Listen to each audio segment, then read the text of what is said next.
Welcome to City Club of Portland's Friday Forum. I'm Greg McPherson, City Club President. For 100 years, City Club of Portland is where civic-minded people come together to make Portland and Oregon a better place for everyone to live, work, and explore. We're gathered at the Sentinel Hotel, along with all of you listening on OPB or viewing on Portland Community Media or YouTube. The generous support of City Club's corporate and media partners enables us to put on the state's best civic programs week after week. Our media partner is Oregon Business Magazine, and our current Friday Forum sponsors are Bank of the Cascades, Stoll Reeves LLP, Family Care Health, Russell Fellows Properties, and The Standard. Please show our appreciation for all of them.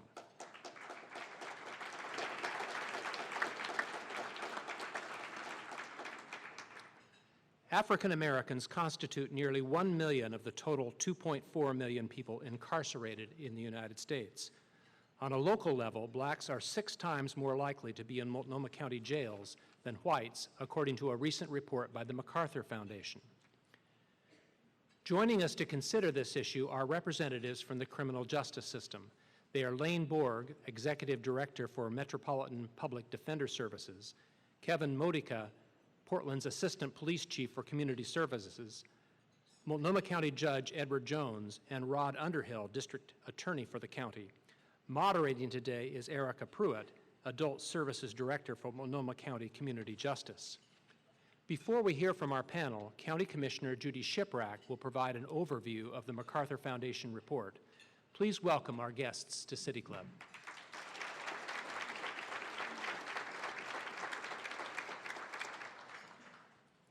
Good afternoon, City Club. My name is Judy Shiprack. I am the Multnomah County Commissioner representing District Number 3, which is mostly Southeast Portland, from Cesar Chavez to 148th, and from the Banfield to the Clackamas County line. My role today is to provide you with some context about a very tough problem, a troubling and persistent problem, and a deep injustice in our community. And I also hope that knowing that we are capable and that we have the desire, that we can gather together here to help heal this community. I arrived in Portland just about 44 years ago with a big dream of becoming a high school teacher. I did that. I taught at Adams, Jefferson, and Madison high schools, and then I had another big dream, and I went to law school at night at Lewis and Clark, and I became an attorney. I got a job with the Multnomah County DA's office as a prosecutor. Sadly, this position reintroduced me to some of my former students.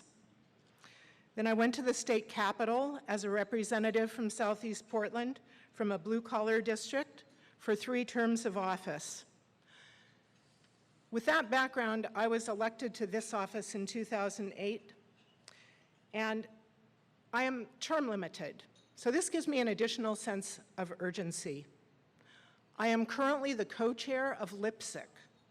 LPSCC. That's the Local Public Safety Coordinating Council. It's a group that includes the presiding judge of the circuit court, the district attorney, the Metropolitan Public Defender's Office, the chief criminal judge, the Citizens Crime Commission, the Department of Community Justice, the Portland Police Bureau, the Sheriff's Office, Portland Public Schools, the Health Department, mental health representatives. We have been meeting consistently since 1996. We are data-driven, intention-driven, and that room is full of talent, experience, access, leverage, and goodwill. And we have been aware of and concerned by the disparity in racial involvement in the justice system for over 15 years. And as we all now know, we have failed to make the change our community needs. In early 2015, Multnomah County was one of 20 communities nationwide out of 191 applicants selected by the MacArthur Foundation to participate in the Safety and Justice Challenge. Racial and ethnic disparity, or RED, is one of the issues prioritized in our work. RRI stands for Relative Rate Index. In Multnomah County, we have 750,000 people, and the Black population is just under 6% of that. The RRI is a ratio. It sets the white population at 1. Anything below 1 means the rate of incarceration is below that of the white population. And anything above means the incarceration rate is above the white population. What we know is that there is great cause for concern when the RRI for arrest for a Black person in this community is 4, and the likelihood, or RRI, to go to prison if you are a Black person in this community is 7. Our strategy to address this is community engagement, and I started this exercise talking about me. Let me tell you what I know about you. I know that you are an engaged community. This is a high-level group. I believe you're in good hands with Erica and our panel, so I leave you to our work. Thank you so much.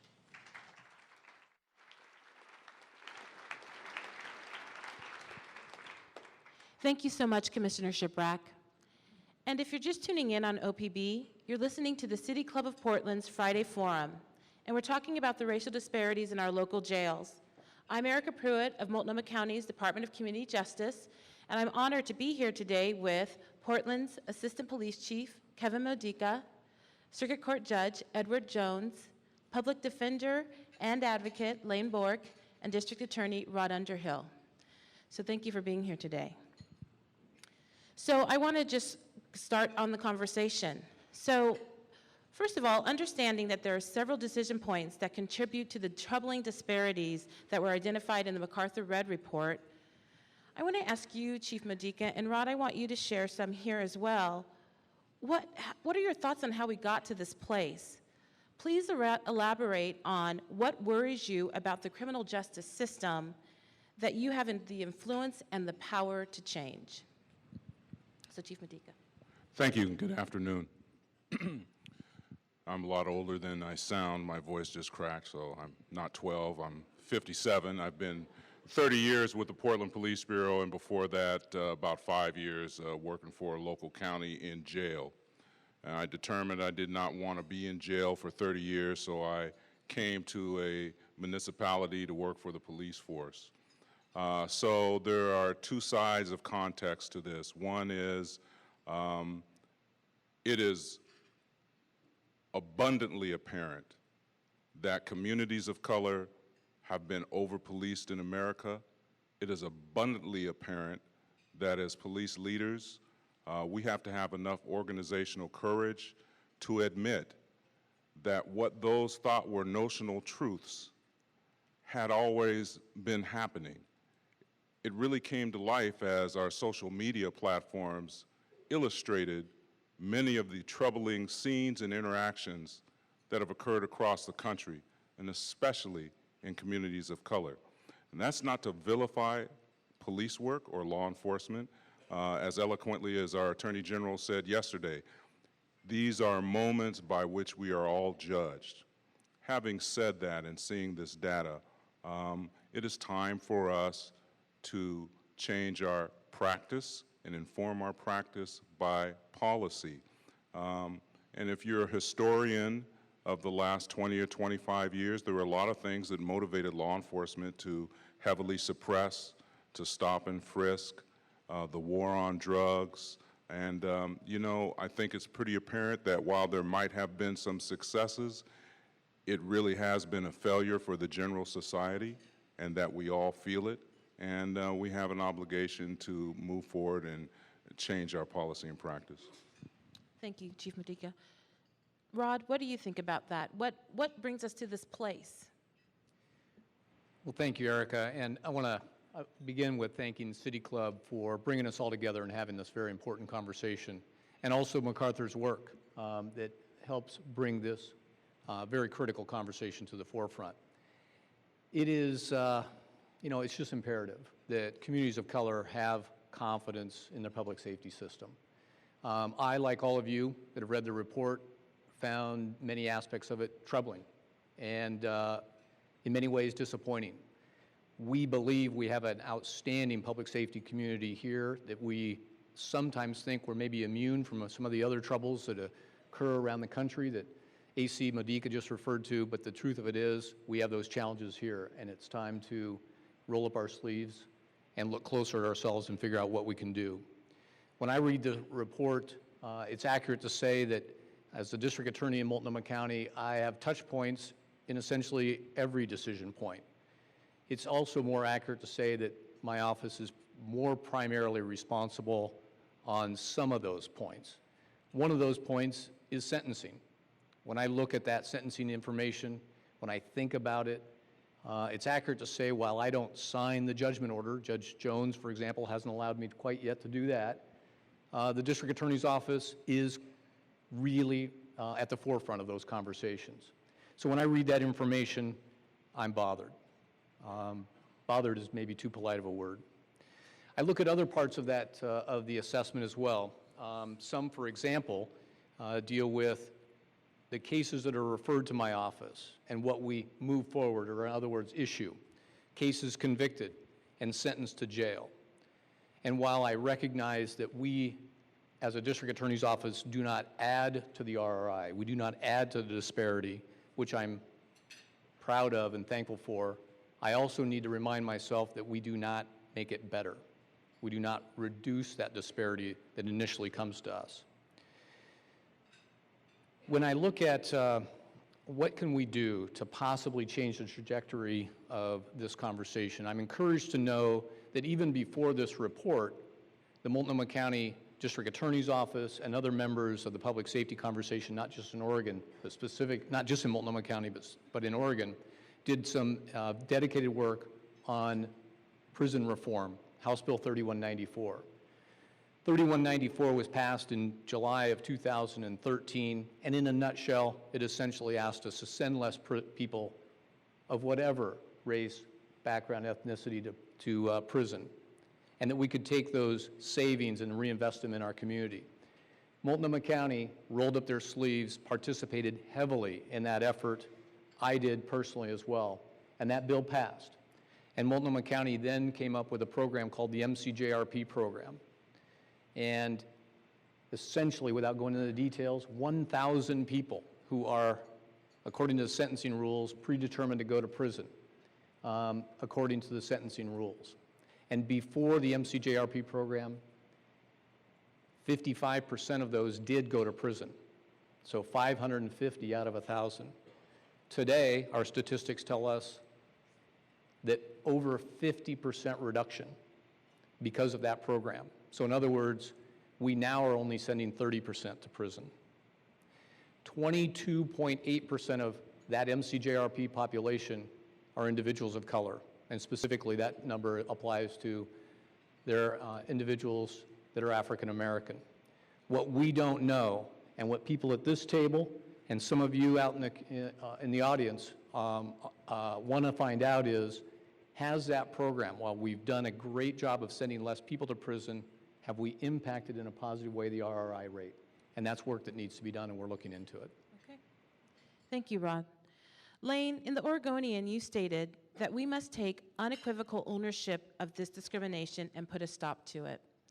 Given what the data tells us, what strategies have you begun to implement or plan to implement to eliminate these disparities? And also, who needs to be at the table in these discussions? Thank you, Erica.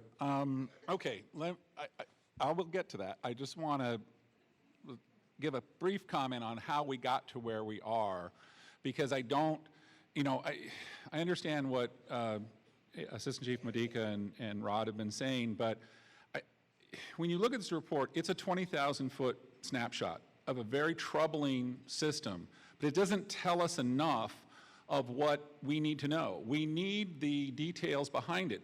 That reflects 1,000 or thousands of little individual decisions made by police officers, by district attorneys, all the way up, and then through that it compilates into this data. But when you look at, say, the arrest column, not all arrests are equal.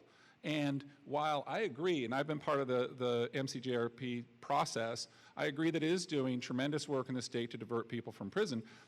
The troubling thing from this report for me is that it's the chippy charges, it's the small cases. We are putting kids on the path of the criminal justice system with trespasses, with resisting arrest, with interfering with public transportation.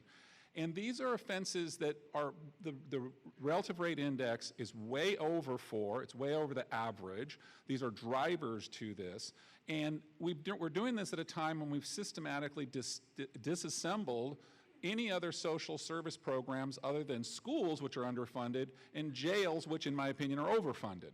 So there is no option then to put these kids into the jail system. And I think one of the calls to action, it's not something I can unilaterally implement, but I think we need to take a hard look at who we walk in the door of the jail.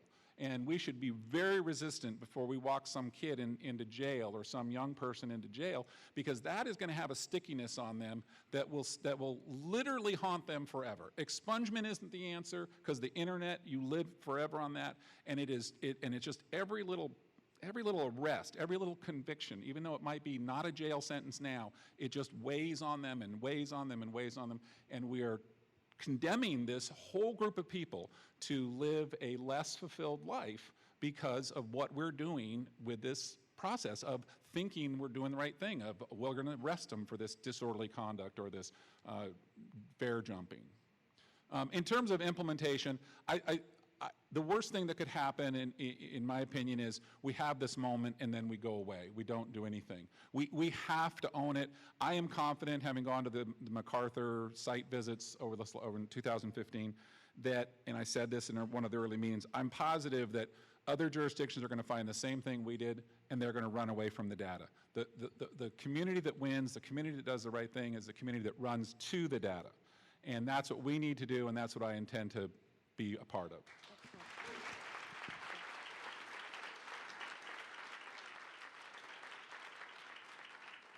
So, Judge Jones, I'm just going to take a couple steps back. Let's talk about the why. Why are we here? And in your perspective, what are some of the solutions? Well, when we look at this data in the report, there's two kinds of responses. There's the emotional response. We have to own the data. We have to understand that it's our dog that bit him, and that we have to deal with that. That's an emotional response to that data. It's a necessary first step. But then comes the intellectual response to that data. What does it mean? How do you make it into something that becomes a plan for action? And that's exactly where we stand right now. We understand the broad stroke of this data. While the numbers aren't perfect, they will get better, but they're more than sufficient to send the message that we have a giant problem. But when it comes to the intellectual side, where are the levers we can move to change this data? And that is an extremely difficult problem, because in my view, it's not a problem that can be reached case by case. It has to be reached at what I'm going to call a policy level. It's about how we think about these cases. And that's the conversation that we need to have, and I'm pleased to see everybody here, because you got to be part of this conversation. So everyone here needs to be a part of that conversation. So how do we engage the community in this conversation? And Chief Medica, would you answer that for you? Certainly. So how do we engage the community? I think it's not a secret that the Portland Police Bureau, as a bureau for the city of Portland, is embodied in a settlement agreement with the Department of Justice for practice and pattern of practice, specifically dealing with issues of those that are suffering mental crisis or mental illness. I bring that to the surface because we have gone out extraordinarily with effort to engage, to have dialogue with the community instead of colonizing the conversation with our plan to look at the community and ask the community what is livable, what is the plan that they would like to see, and use that to help make decisions. But specifically to this issue, there are a couple of things that I think are important to discuss with regard to how and what the conversation could be. Conversations about race are very difficult, but we've got to have them. We've got to have conversations about racial reconciliation. We've got to be able to tell the truth. And the first truth that I tell people, not only locally but nationally, is that as law enforcement professionals, we didn't get everything right, and of course we're sorry. And we really mean that. We are very sorry. And if you cannot do that, you're not going to have a legitimate conversation. And you will not achieve legitimacy. It's been described as police legitimacy, but I think that all points of the system, whether it's law enforcement, prosecution, the bench, child welfare, or education, you have got to have legitimacy with your population that you serve, not that you own. And without any more hyperbole, I will say that this is so important, it is not going to be a quick fix. It's going to be a combination of policies and practices, things that work, and then the courage to say, hey, that's not working. Let's go to something else that will work. I will make one last reference, and that would be to Measure 11. And you all have your own opinions about that. But you definitely know it impacts you in different ways. It has informed your thoughts, and you have seen what has happened with Measure 11. Sentenced inmates, families that have sentenced Measure 11 inmates, and the need to provide some type of reform that seems to be almost impossible. So if you're just tuning in on OPB, you're listening to the City Club of Portland's Friday Forum, and we're talking about the racial disparities in our local jails. I'm Erica Pruitt of Multnomah County Department of Community Justice, and I'm here today with Portland's Assistant Police Chief Modica, Circuit Court Judge Edward Jones, District Attorney Rod Underhill, and Public Defender and Advocate Lane Borg. So does anyone else want to talk about how we engage the community in this conversation? Yes. One thing all of you can do is to start thinking about how implicit bias shapes people's thinking and how trauma shapes people's behavior. Out of those two concepts, I think our solutions will be found. That's not going to make those conversations easy, but it's going to make them useful. So let's go there a little bit more. So understanding that institutional racism is deeply embedded in the United States criminal justice system, given the stark reality of this, how do we integrate social justice and equity as we look at these decision points and as we go forward?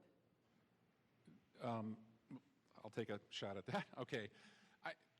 It was interesting a lot of people, when you write an op-ed piece, they say don't read the comments. And I read the comments. I found them fascinating. I think it's really interesting because aside from individual people, what they want to do to me, that's fine.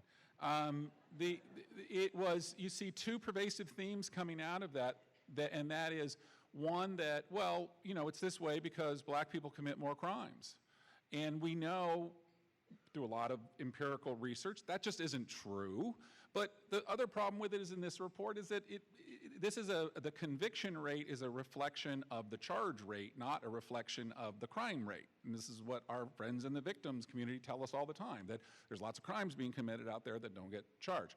And the other one was, well, it's a poverty issue, not a race issue. And I looked at some things, and I don't need to get into the details now, no, that's not really it either. It seems to be particularly a race thing. So I think what we need to do, and what we can start from this, is we need a change movement like smoking, like gay marriage, like, it's long-term, but you have to start calling people on stuff. When you hear people say things like, well, it's because black people commit more crimes, don't let it sit. You got to say as an informed person, that is not right. So, and it may take a paradigm change like that where we really have to look at this. I think that Ed is right. It's a long-term process. It's not a quick fix, but it has to involve, it's a social attitude change that we have to address. Can I add something? Yes, absolutely. Great. Hey, well, I want to add, while it is extremely important, as we've all talked about and everyone knows, to look at the offenders in our system. But I think your question and some of the remarks that Judge Jones brought up make us want to look at disparities as they relate to people who are victims of violence as well. There are victims of violence are the unintentionally involved in the criminal justice system. And there was a report I've now read a few times, the Vera Institute of Justice, titled Young Men of Color and the Other Side of Harm. And it was published back in December of 2014. And the introduction of that report writes about the concern about the disproportionate involvement, I'm quoting, of young men of color in the criminal justice system as those responsible for crime. But then it goes on to say, but still missing, however, is recognition that these young men are also disproportionately victims of crime and violence. The research that they tell us about indicates that young men of color who have been victims of crime and violence often do not get the help that they need. And so the report tells us some other insights about things that we probably instinctively already know, and that is, if that's true, and this report seems, Vera Institute is a national assessment of a very socially conscious group, and if it's true, then we're going to see negative impacts in the area of employment, health, education, and safety. And there are some suggestions that I think we can learn from as we look at this conversation. We can look at people who come into the system as charged individuals, but are we missing opportunities with respect to victims of crime? And that report is telling us, yes, we are. We're missing opportunities to, for example, my office has a victims assistance program. I now have 14 victim advocates. I look around, I see a few other advocates here in the room. And what it's telling us is missed opportunities about people who touch the criminal justice system in whatever way. And so can we develop more services in the community that offer trauma-informed care that's also culturally specific to crime victims, whether they be young toddlers who may, or young adults who may grow up in a home of violence, and other studies have shown us that that is a chemistry for further involvement in the system in sometimes a much more negative way. Can we also, and it's been mentioned, can we also learn more about implicit bias so that communities of color harmed by crime are dealt with by my office, for example, and other parts of the public safety system with care and respect and understanding. The point of these things, I think, is to make sure that we recognize the public safety system has touch points with members of our community to include individuals arrested disproportionately, but I think we need to learn more about and study closer, are we seeing victims of crime that are disproportionately involved as well? And if so, for example, in the area of domestic violence or gang violence or child abuse, and if so, can we do better in that area too? So, Rod, I have a follow-up to that. So, considering, the people that are going through the criminal justice system as victims of crime, how do we change the mindset around that? How do we incorporate that into, for instance, sentencing? So I think some of what I've tried to do, and I've had the fortune of being able to hire, because of some increased Victim of Crime Act money, 7 new victim advocates in my office within the last year. And one of the things that was very intentional for me to think about was, I want them to look like and have backgrounds like the communities that we serve. 4 of the 7 are from communities of color and the new advocate group that I've hired. My victim services manager, who's been with me now not quite a year, is also from the community of color. And so one of the things that we can do is have victim services programs that are going to work in our community, that people can sometimes just work with somebody who looks like them.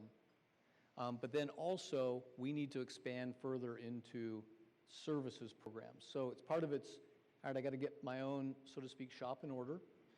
And I think I've tried working on that in a positive way, I think. But then we need to work with our partners as well. And then through dialogue and understanding and experience and services, are we going to have positive collateral impacts as it relates to conversations about sentencing? And I think the answer is yes. One will beget the other, I think. Do any of the other panelists want to weigh in on this one? When victims come to my courtroom, they rarely want to tell me what to do. They ask me, what can you do to make sure this won't happen again? That's what I hear from victims. They don't have the answer either, but they're interested in what we can do. And unfortunately, we don't really have satisfactory responses to those questions. You know, I agree with everything my fellow panelists have said here, but I wanted to make sure that the conversation is balanced, right? So there's aspiration and obligation. And I believe this is something that we are all obligated to work on. And for instance, at the Portland Police Bureau, harm reduction is very, very big thematically and in the things that we are doing to reform our internal practice, training and exposure to how it is what we do may reflect some implicit bias. What can we do about that? Harm reduction, what do we do about young people who are in homes that have experienced the trauma of either seeing a parent arrested or something happening next door? What is our connectivity? What is our obligation to work on that? Harm reduction, what is our obligation and our intention to eliminate barriers, right, from barrier decisions? If I'm 14 and I've hit my friend in the head with a rock, is it better for me to be referred and receive RAP services that address trauma-informed care and address a reflection of culturally specific care and treatment? Or is it better for me to just be funneled through the system, prosecuted as a felon, and have to live with that? These are the things where when we can have an effect, be it that we use the risk assessment tool to deflect or divert, or to work with our partners to build systems that provide care at the front end and allow us to use discretion at the best circumstance and the best time, while remembering, as my colleague Rod Underhill said, that victimization is just as important in communities of color and in vulnerable communities. There is a requirement and a responsibility to provide public safety for everyone.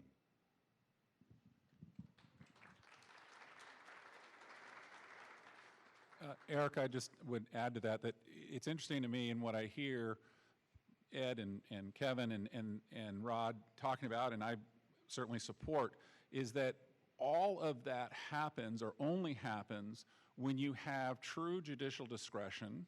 You get away from determinate sentencing, because determinate sentencing it makes it irrelevant what the characteristics or individual background. Determinate sentencing is not trauma-informed. Trauma-informed is the individual. You look at the individual, you look at the victim, you look at the defendant, you look at everybody involved in that, and you consider what their circumstances are to get what Kevin is talking about. You can't do what Kevin is talking about unless you look at the individual and the circumstances and have the discretion to do it. And that's going to be another big change we've come, because we have a 25-year march, and it's a march in this state and around the country towards determinate sentencing and less discretion. I give Rod a lot of props. We do a lot more discretionary sentencing and consideration of that in this county than in a lot of other counties, but this has to be a statewide thing. That we can't just be an island here in Multnomah County. We need to get more discretion so we can have those informed conversations and figure out what the right thing is for this situation.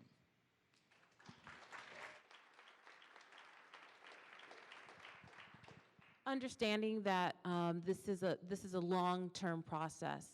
I hear a lot of times us saying, we just need to get out of our ways. So I would like to ask all the panelists, what do you see as the biggest barrier to our success in this? And we'll start with Well, I'll say it's habitual behavior is the key enemy that we face. And shaking ourselves out of the ruts is the task.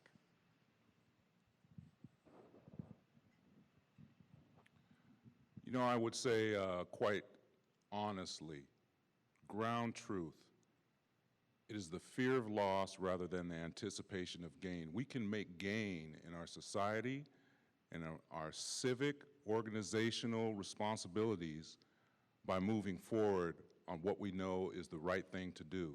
But the fear of loss of control, the fear of loss of reflective peer appreciation, and the lack of organizational courage gets in the way of us doing what has to be done.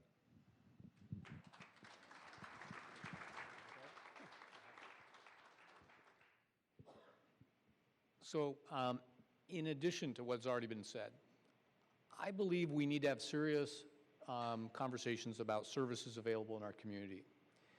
When we talk about felony-related cases, we commonly find ourselves in meetings and rooms. Sometimes we tend to refer to ourselves as the usual suspects. And we continue to talk about this notion of felony probation and resources and such. And what we're seeing time and time again, more and more, is a reduction in available services. And we need to be flip-flopping that. It needs to be just the opposite. And when I talk about services, it's not us, and it's not many of the people in this room. I'm talking about services available for homeless, services available for veterans, services available for those impacted by mental health, addiction, domestic violence, other traumas that occur in our community. And we're seeing not enough. And I see friends in the Parole and Probation Division here, Scott Taylor and Pat Schreiner and others. We're commonly having conversations that we're stretching our resources of available services in the community. We need more of those, especially as we continue to have serious conversations about alternatives to jail and prison, which we're having and we want to have more of. But we need to make sure that we're just not pushing one situation into what would be, at least potentially, a bigger situation if we don't address the underlying root of what it is that is at issue. Eric, I guess the thing I would say, and your question was about, what's the barriers? And I think that the barriers are that it seems overwhelming and it seems like we just can't get there. But I think we can, and but it takes action like now. You got to start. You just have to start down that road. You have to, if you haven't read the report, read the report. When there's more information that rolls out about this, as there will be, read that. Just inform yourself, and as I said before, call people on their assumptions. Have a conversation about that, keep that going, because the worst thing that could happen is we have this moment and then we go back to business as usual. But that's I think the hard thing is everybody's going to have to change, even if it's just a little bit, and it has to start now. On that note, how many of you have heard of the Harvard implicit bias test? Now, how many of you have taken it? All right? Take it 10 times. See if you can improve your score. Right?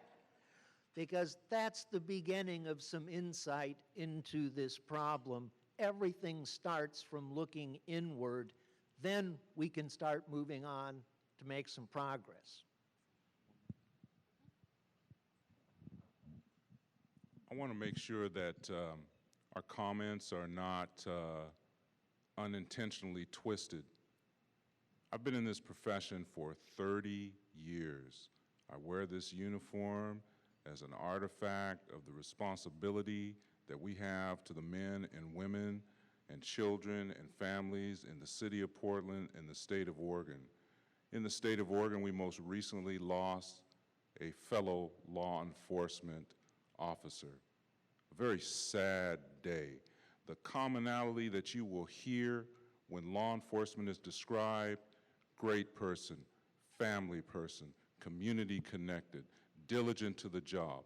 All of those things are true because we do this for you.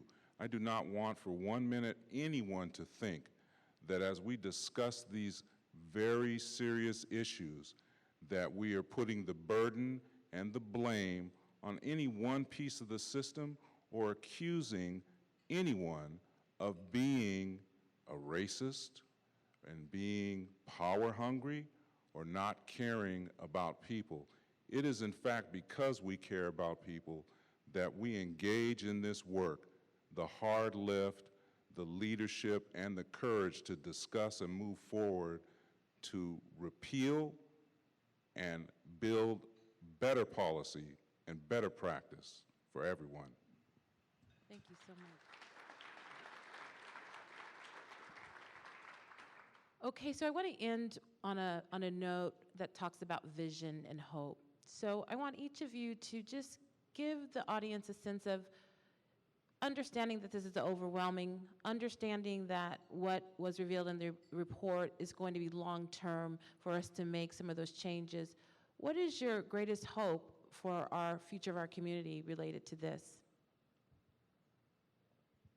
So I'll go first. Our greatest hope, and maybe I will refer to yesterday for a moment. I think it's been touched on that this community was visited by our U.S. Attorney General, Loretta Lynch, hosted by our U.S. District of Oregon Attorney, Bill Williams, who's here.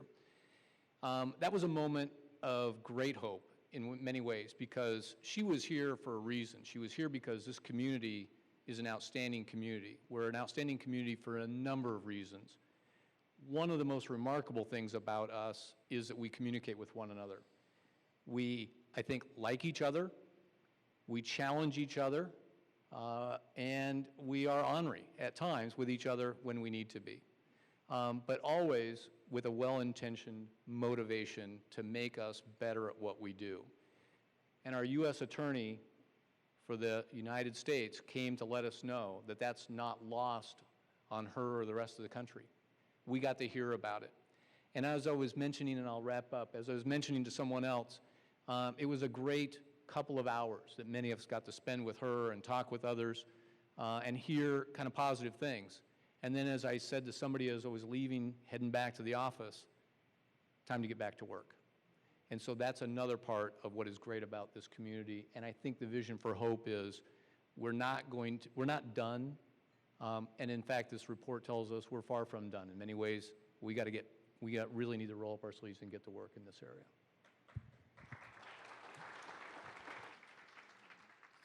So I guess what I'll reference is what I sort of started with, which I hope that my greatest hope for this in the short run, or the not too distant future, is that we take this data, we look at the underlying data that supports it, that created it, and we look at the stories it's telling us, and the conclusion I hope we come to is that this is starting in very small stuff. Oftentimes the thing, people, it's kind of rare to have your very first offense be a Measure 11 arrest. It's starting on these little things.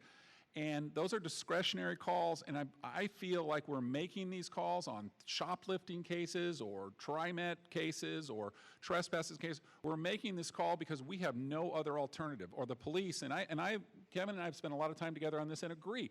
The police officer needs to be able to do something when there's a disruption going on in the street. Because of the way the social choices we've made jail about the only option that they can do.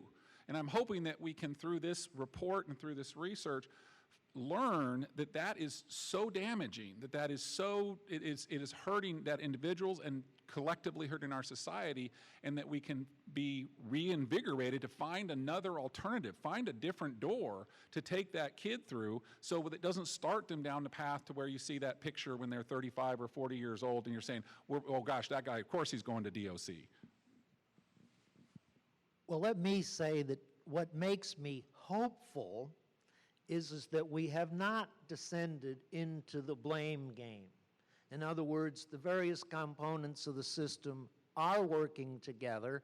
Now, a very famous trial judge, Michael Marcus, said, blame, like love, is not diminished by sharing. And we have to accept our responsibility, but not engage in that game. And what makes me the most hopeful is the absence of that pointing fingers. So I think we are on our way. So we're going to go to open mic questions. So we might get some questions asked that get at some more of this. If you're just tuning in on OPB, you're listening to the City Club of Portland's Friday Forum, and we're talking about the racial disparities in our local jails. I'm Erica Pruitt with the Multnomah County's Department of Community Justice, and I'm here with Portland's Assistant Police Chief Kevin Modica, Circuit Court Judge Edward Jones, District Attorney Rod Underhill, and Public Defender and Advocate Lane Bork. Let's now go to the audience for questions. So if you've written your question on an index card, hold it high for the staff to collect, and I'll read at least one index card. At this time, we invite City Club members to ask their questions at the microphone. Asking questions at the Friday Forum microphone is a benefit of City Club membership, and membership is open to everyone. Please identify yourself as a City Club member and ask one question in 30 seconds or less. Hi, my name is Sarah Wilson, and I am a civic scholar from Park Rose High School, and my question is, what do you believe is the main factor for the rising incarcerations of people of color? A lack of resources. It's really just that simple, Sarah. It's a lack of resources, right? It doesn't lay on the shoulders of only one portion of the system. If there's nowhere to take you if you're having mental health or mental crisis, or you happen to be in crisis at that moment, if there's no off-ramp, if there's no alternative, it has been seen nationally that jail becomes the answer. It's the same in the juvenile population, services and capacity. Let me, just if I could, I don't disagree with what Kevin said, but I think there's a little bit more to that, and I think we need to be reflective on the things in our system where characteristics you ascribe, where witnesses or people give a, these become enhancement factors. There can literally be the difference between whether you get probation or whether you get prison is whether you're acting in affiliation with other people. And we know that there are studies that say when you see people of other colors, people of other, you see them acting together. You assume they're acting together. And unfortunately, that tragic misjudgment can literally make the difference between whether you get probation or you get parole, even assuming you did the underlying crime of the assault or the robbery. And I think we have to be very careful that we're looking at that hard to make sure that implicit bias isn't reflecting itself that way and causing us to look at people as gangs or as going in, acting this way and getting prison sentences when that wasn't what the statute called for.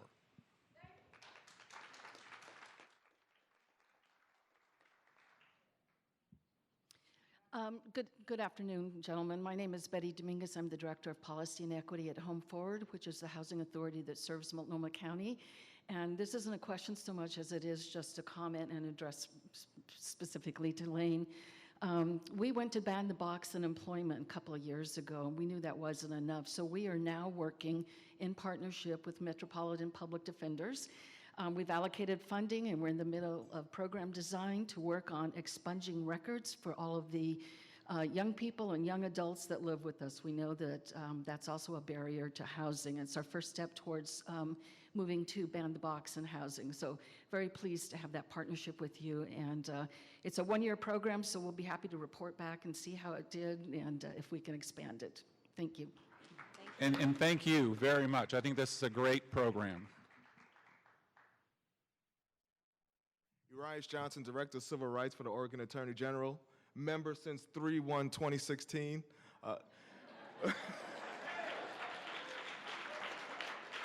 I want to take a couple of things you said real quickly. Y'all mentioned implicit bias. You mentioned community involvement.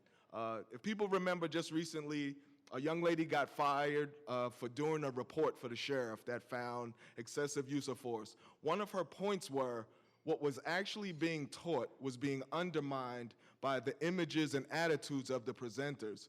Each one of y'all up there, police officers, judges, public defenders, DAs, are subjected to training. How feasible is it to open up your training to community oversight so they can find out when these implicit biases arise so they can be caught and kind of worked out of the system itself? You're right. So I'm going to start because you really touched something that resonates with me and is actually part of our progressive change in policy and practice. We have a training advisory committee that's made up of citizen members and other professionals that inform us on our training practices and creation. We also have a dedicated equity manager that reports to the chief and looks at all things that go on in the Bureau from top to bottom with the lens of equity before we start making decisions that are going to impact the public and inform our workforce.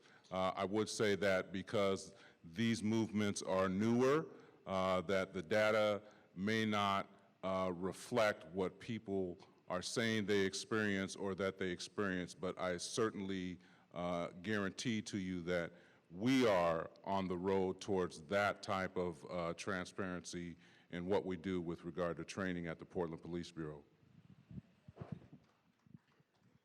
And as to judicial training, you've touched on a sore point because bluntly, there's nowhere near enough of it. And even of what there is, little of it goes to these implicit biases and trauma-informed kinds of education that judges should get, and we're working towards providing them. How it would work to have everybody there, that's an interesting discussion. I'm not against it, but it does seem like it has its complications. You're right. I think the training not only has to be fine, come in and do it, it needs to be done by outsiders because we're not, we created the problem, right? We're the people doing the work that created the problem, so we have to own that and then get help from outside. But I think the transparency part, really, to me, the better transparency part is we need to do the red report every half year. We should be doing this. We can't just do it once and then say, gosh, we did that back in 2015. The transparency is going to come when we see whether our numbers change. We have to continue that work and publish it and own it. And I guess I'll finish up by saying a lot of us got to spend some time with your wife yesterday, and she's doing an outstanding job. Hey, but to answer the question, I want to add to what I think all three said. We need to bring in outside trainers on some of these very important issues. Early on, following my election, I brought in the equity and diversity lens from the county and had over 200 of my employees go through a series of days of training to understand how we can do our work better. We've also talked about trauma-informed care. I brought in outside trainers, sometimes I lose track of time, about 9 months ago, to train us on our own self-care, because my 200 employees doing the work we do, sometimes we see some things and experience some things that are troubling, but more importantly, how do we work with the outside community, people that are coming to our office, and how are we interacting with them? And so once again, trained a couple of hundred folks with outside individuals, experts from the Portland State University. We videotape that training, and it's available for us to refresh our memories, make available to individuals to show if they're interested in what we got trained on in those two areas, certainly. Okay, now I'm going to go to a question from the index card. So the question is, what do you think about risk assessments as they could be used in sentencing as it relates to racial and ethnic disparities? We are moving aggressively towards using risk assessment tools, risk and needs assessment as a way of understanding how to reduce crime. It's not clear to me that those issues have as much racial content as you might think. So what that overlap is bluntly unclear to me. As we get more informed about bias and about trauma-informed, we will do better with the whites and the blacks. So that question may have come from someone associated with the MCJRP program. You've heard me mention it in some of my earlier comments, Multnomah County Justice Reinvestment Program. It is unique in the country, and one of the things that makes it the most unique, and probably the single reason that it is unique throughout the United States, is that we are using a risk needs assessment as part of a pretrial assessment in order to better inform us on an appropriate disposition. We add every other variable that you can all think of into that equation as well, but the LSCMI is the risk needs assessment that we use today. And again, no one in the country is doing what we do. Is it moving the dial in a positive way relative to the RRI index? Is it changing in a positive way the disproportionate number of individuals of color going to prison? And just, I guess coincidentally, we had that very conversation this morning at 7 a.m., and I'm pleased to be able to tell the group here that wasn't there with us at 7 a.m. that about 10 of us are going to meet in my office and have that very discussion about how do we assess this very important question. Have we landed on a practice of assessing cases through the MCJRP program that is revolutionary in a number of ways to even potentially include helping with this conversation? We'll see. We need to look at that, and we're going to. And just briefly, I would add, and I've been a supporter of using risk assessment in this MCJRP process because it gets away from the sort of dictates of mandatory sentencing and more talking about what the offender's specific needs are to be safe. But I do have concerns, and as Rod has reminded us many times, we have to have professional judgment inform the risk assessment. And one of the concerns I have is if you look at one of the factors, criminogenic factors, in the LSCMI, it talks about things like, what was your age of first conviction? Well, this goes back to what I've been talking about before. If we're finding kids of color and getting them a conviction early, well, boy, we've really affected their risk assessment forever. And if we say, well, it's a risky, it's a criminogenic factor to hang out with people who have criminal convictions, we'll take a whole community and give all of them convictions. Now all of them have higher risk because they're hanging out with criminals. So those are the concerns I have. I want to go down that path. I think we can fix it and work on it, but we have to question it, informed ourselves, and then and make adjustments when necessary.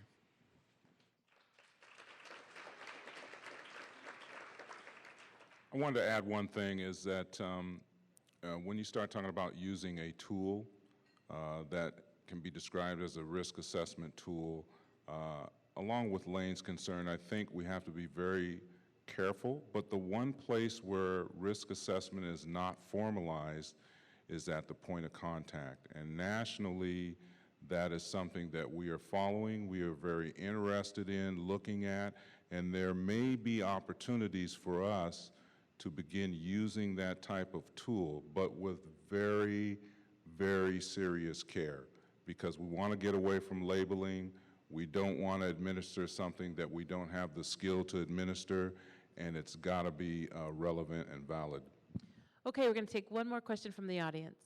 Thank you so much. Catherine McDowell, City Club member. I have a question for District Attorney Underhill. And my question is, in 2013, you published an op-ed opposing comprehensive sentencing reform on the basis that the justice system was working.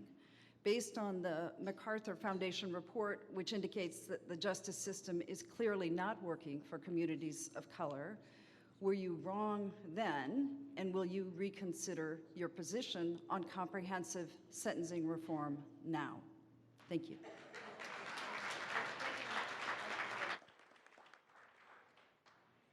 So I believe that that article was written at the infancy of the 3194 conversation.